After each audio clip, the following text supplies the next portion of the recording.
ATS లో we have Amodha, our love. Amoda వచ్చిన తర్వాత లైఫ్ అనేది ఎలా ఉంది? అమ్మా, it is so beautiful. Starting లో అది రావడానికి కాకపోతే నువ్వు చెప్పడం అనే దానికి నీ ఫేస్ లో పెట్టే ఫీలింగ్స్ కనెక్షన్ లేదు తెలుసా? ఫేస్ లో ఏమో ఒక పెయిన్ లాగా చెప్తున్నావు, మాటలు ఏమో బ్యూటిఫుల్ చెప్తున్నావు. పెయిన్ చెప్పాను కదా, నేను ఎప్పుడైతే అమోదాన్ని చూస్తానో ఐ కెన్ ఫీల్ దట్ అంటే షీస్ గాడ్స్ కిడ్.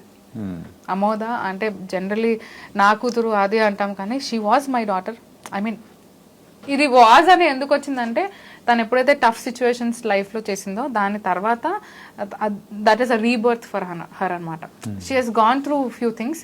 కొంచెం పుట్టినప్పుడు మనకి పిల్లలకి కొంచెం సీరియస్ అవుతూ ఉంటుంది కదా, సో అలాంటి ఒక సీరియస్ సిచ్యువేషన్లో ఉండే. అండ్ దాని తర్వాత we thought we will lost her, but then doctors చేసిన వర్క్ వల్ల వీ గాట్ హర్ బ్యాక్. అందుకే నేను ఎప్పుడు అంటుంటాను, నాకు అంటే నా ప్రెగ్నెన్సీ నా ప్రెగ్నెన్సీ అసలు వద్దు, ప్రెగ్నెన్సీ టాపిక్. చాలా మంది ప్రెగ్నెన్సీ అంటే దే టేక్ వెరీ పాజిటివ్. నేను ఎవరైనా ఫ్రెండ్స్ ప్రెగ్నెంట్ అన్నారంటే నేను ఇట్లా ఫింగర్స్ క్రాస్ చేసి కూర్చుంటా.